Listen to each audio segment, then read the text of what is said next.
Bonjour et bienvenue chez Bolbec.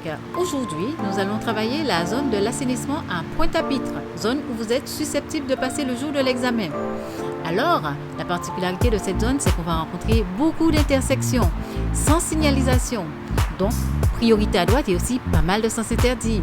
Allez, c'est parti pour un tour.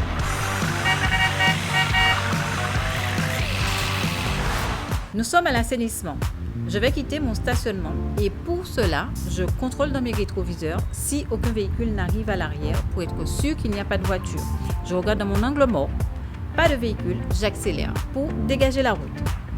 Je vais aborder un giratoire et je vais tourner à droite. On n'a jamais la priorité en s'engageant dans un carrefour à sens giratoire. On ralentit toujours pour observer ce qui se passe. En regardant le plus loin possible, j'aperçois un virage très serré. Donc, j'avance très lentement pour avoir une meilleure maîtrise de mon véhicule. Alors, comme dit précédemment, la particularité de cette zone, c'est beaucoup d'intersections sans signalisation. Donc, il faut détecter les intersections à l'avance afin de connaître l'ordre de passage. Toujours contrôler aux intersections, même si on a la priorité pour plus de sécurité. Je vais tout droit, je rencontre un stop, je suis obligée de m'arrêter.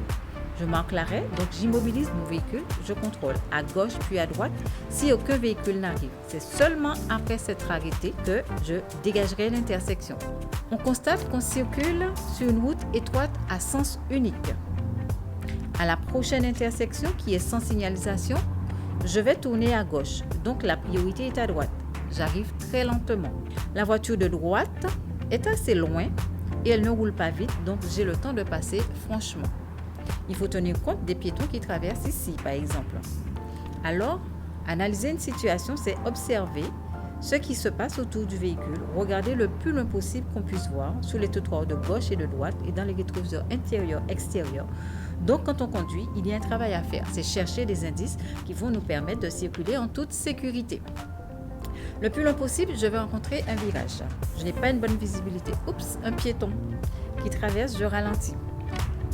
Tout de suite après le virage, je rencontre une intersection sans signalisation. Je tourne à gauche, c'est la priorité à droite, pas de voiture, je passe. Je vais rencontrer un rond-point sans signalisation, donc priorité à droite. Ce n'est pas un carrefour à sens giratoire. Je tourne en faisant attention aux véhicules qui risquent d'arriver à gauche. J'arrive à une intersection en projetant le plus loin possible. J'aperçois un sens interdit. Je suis obligée de tourner à gauche. Et s'il y a une voiture en face, c'est sa priorité, dans la mesure où, quand je tourne à gauche, il se retrouve à ma droite.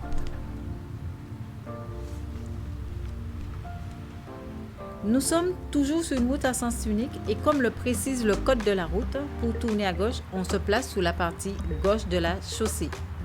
Je contrôle dans mon rétro intérieur, dans mon rétro extérieur, suivi du coup d'œil dans l'angle mort, afin de prendre l'information et me placer sans gêner les usagers de derrière. Cette intersection est sans signalisation, donc le véhicule de gauche doit me céder le passage puisque je suis à sa droite. J'aperçois un passage pour piétons. Je regarde à chaque extrémité du passage si aucun piéton ne va s'engager. Encore une intersection sans signalisation, donc priorité à droite, j'observe. J'aperçois des voitures garées sur le bas-côté. Une portière peut s'ouvrir, un piéton peut nous surprendre, donc on reste vigilant. Oups, un cycliste en sens inverse. Voilà pourquoi il faut rester vigilant sur la route.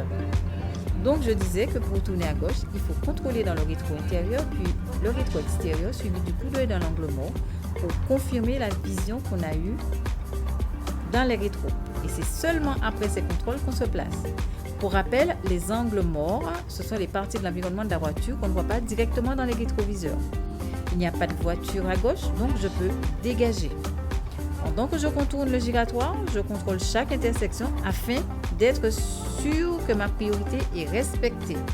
Un piéton traverse, je ralentis, je regarde si le véhicule de derrière respecte sa distance de sécurité. Puis je reprends l'accélération. Allez, c'est terminé pour aujourd'hui. Rappelez-vous, on conduit une voiture principalement avec les yeux. On se retrouve prochainement pour C'est parti pour un tour.